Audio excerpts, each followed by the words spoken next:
Isang mapagpalang araw sa ating lahat mga ka-vlog, mga kapatid. At ngayong araw na ito ay isang kagalakan ang magpaalaala ng mga paalaala mula po sa salita ng Diyos. So ngayon, pag-aralan po natin ang banal na kasulatan. Maaring tayo ay matagal ng Kristiyano, mainam na tayo po ay napapaalalahanan, mga kapatid. Okay, so ang ating pag-uusapan ngayon ay paano mapanatili ang salita ng Diyos sa ating buhay. Paano mapanatili ang salita ng Diyos sa ating buhay. Yan, bago po tayo magpatuloy, sana po panoorin natin ng buo ang video ito upang sa ganon tayo po ay ma-encourage at pwede nating i-share sa ating mga kaibigan at mga kapamilya. Ito po si Pastor Rick Romero ng Iglesia ng Miracle Revival Church, Cadayacan, na mag-encourage sa atin sa umagang ito. Paano mapanatili ang salita ng Diyos sa ating buhay? So personally, paano natin mapapanatili ang salita ng Diyos? So sa John chapter 15 verse 7, ang sabi niya, kung nananatili kayo sa akin at ang mga salita ko at nananatili sa inyo mga salita ko, hingin ninyo ang inyong maibigan at ipagkakaloob sa inyo. Dito sa aklat po ng Kolosas ay meron tayong mababasa na sabi po ng banal na kasulatan, nilinaw niya ang paalaala sa atin. Colossus chapter 3 verse 16, ang mga salita ni Kristo ay itanim ninyong mabuti sa inyong isip. Magpaalalahanan kayo at magturuan ng buong kaalaman. Mawit kayo ng mga salmo, mga himno at mga awiting espiritual na may pagpapasalamat sa Diyos. So mga kapatid, ang ating encouragement sa araw na ito, paano mapanatili ang salita ng Diyos sa ating buhay? Okay, number 1 na dapat po nating gawin ayon kay Santiago sa Kapitulo 1, talatang 22, 21 at 22. Kung paano mapanatili ang salita ng Diyos sa ating buhay. Buong pagpapakumbabang tanggapin ang salita ng Diyos. So napakahalaga po ng pagtanggap na mayroong pagpapakumbaba. Ang tatanggapin po natin ay ang salita ng Diyos. So napakahalagang proseso na dapat nating gawin. Pagpapakumbabang tanggapin ang salita ng Diyos. Pangalawa po, ayon sa Awit Kapitulo 1, talatang 2, mayroong kagalakang laging magsaliksik ng banal na aral. Ang utos ni Yahweh ang binubulay sa gabi at araw. So mayroon tayong kagalakan sa araw-araw, araw at gabi, na magsaliksik ng banal na aral. Naniniwala po ako na yung kagalakan na yon ay nagbubuhat sa ating puso. Kagalakang laging magsaliksik ng banal na aral. So naniniwala po ako na mananatili sa atin ang salita ng Diyos. Okay, pangatlo, huwag mong kaliligtaang basahin ang aklat na ito. Yan ang Bible. Huwag po nating kaliligtaang basahin.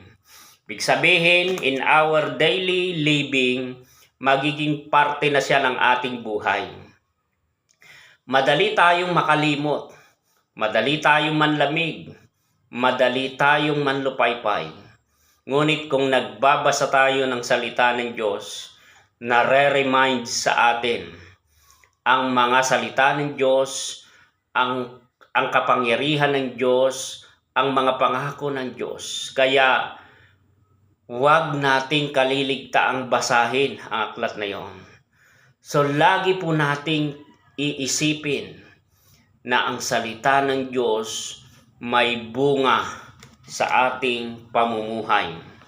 Ang lahat ng kasulatan ay kinasyahan ng Diyos, magagamit sa pagtuturo ng katotohanan, pagpapabulaan sa maling aral, pag-akay sa matuwid na pamumuhay, pagtutuwid sa likong gawain. Kaya mga kapatid, kung titignan natin, maraming nagbago ang buhay, maraming nag-iba ang buhay, naging maayos, naging mabuti, naging makadiyos ang kanilang buhay dahil po sa salita ng Diyos. Napakahalagang parte niyan ng ating buhay. Hayaan natin na pagyamanin, palaguin sa ating isip, puso at buhay ang katotohanan ng mga salita ng Diyos.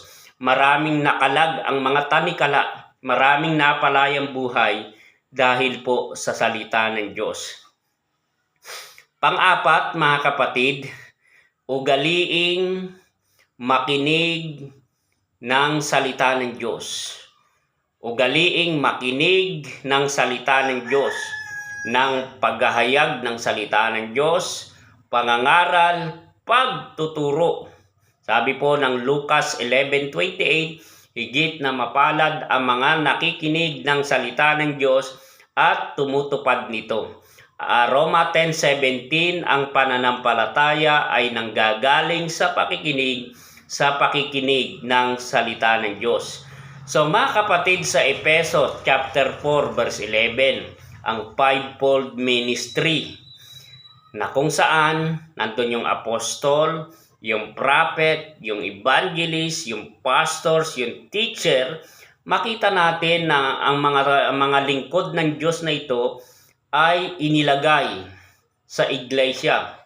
Inilagay na maging parte ng ating buhay, ipinagkaloob sila ng Diyos sa atin na ang layunin, mga kapatid, tayo po ay paalalahanan, turuan ng salita ng Diyos. Kaya mahalaga ang buhay ng mga pastor, ng mga guro, na kung saan inilagay ng Diyos sa iglesia. Sila yung nagpapayo mula sa salita ng Diyos, sila yung nangangaral, sila yung nagtuturo, sila yung naghahayag. Kaya mga kapatid, napakahalaga po na ng papel ng mga lingkod ng Diyos sa ating personal na buhay. Kaya mapalad ka kung may pastor ka, may mga guro, kaya magpasalamat tayo sa mga lingkod ng Diyos. Kaya salamat din sa mga taong ginamit ng Diyos sa aking buhay. So, ugaliin ang pakikinig ng salita ng Diyos. Diyan po tayo mabubuhayan ng loob. Diyan po tayo lumalakas, di ba? Diyan tayo natututo. Sabi ng Romans 15 verse 4, anumang nasa kasulatan ay nasulat sa ikatututo natin. Lumalakas ang ating loob kapag binabasa natin ang mga aral na matatagpuan doon at nagkakaroon tayo ng pag-asa.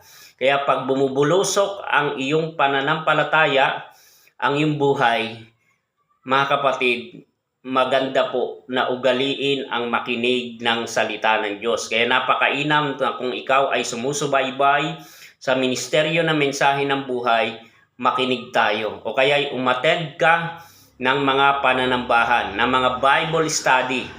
Napakahalaga po, ugaliin ang makinig ng salita ng Diyos. Kaya napakahalaga po na ang purpose talaga ng Diyos, binigyan tayo ng pandinig para po makinig ng mga salita ng Diyos. So sila po ay sinugo ng Diyos. Sila po ay ginagamit ng Diyos para tayo ay paalalahanan. Okay, panglima at panghuli mga kapatid, mainam na magpaalalahanan araw-araw habang may panahon pa. Hebrews chapter 3 verse 13. Mainam na may nagpapaalaala sa atin araw-araw. Kaya yun po, mapalad tayo kung may taong naglalaan ng panahon, nagtsatsaga sa atin, yan, na mga manggagawa ng Panginoon. Kaya napakainam po na may naghahayag ng salita ng Diyos sa ating tahanan.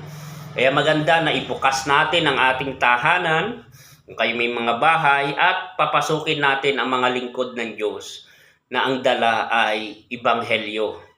Ang ibanghelyo ng pagliligtas, mga kapatid. Kaya, mga kapatid, paano mapanatili ang salita ng Diyos sa ating buhay? Ito po ay biblical truth from the Bible. Number 1, buong pagpapakumbabang tanggapin ang salita ng Diyos. Pangalawa, mayroong kagalakang laging magsaliksik ng banal na aral. Pangatlo, huwag kaliligtaang basahin ang aklat na iyon. Pang-apat, ugaliin ang makinig ng mga salita ng Diyos. Panglima, mainam na magpapaalalahanan araw-araw habang may panahon pa. So mga kapatid, basbasan ng Diyos ang inyong buhay at nawa po, huwag nating kalilimutang ibahagi ang mensaheng ito para may mga makasama tayong manatili sa mga salita ng Diyos sa araw-araw. Okay, so salamat po sa lahat ng ating mga followers and subscribers. Purihin ang Panginoon sa inyong buhay. God bless us all.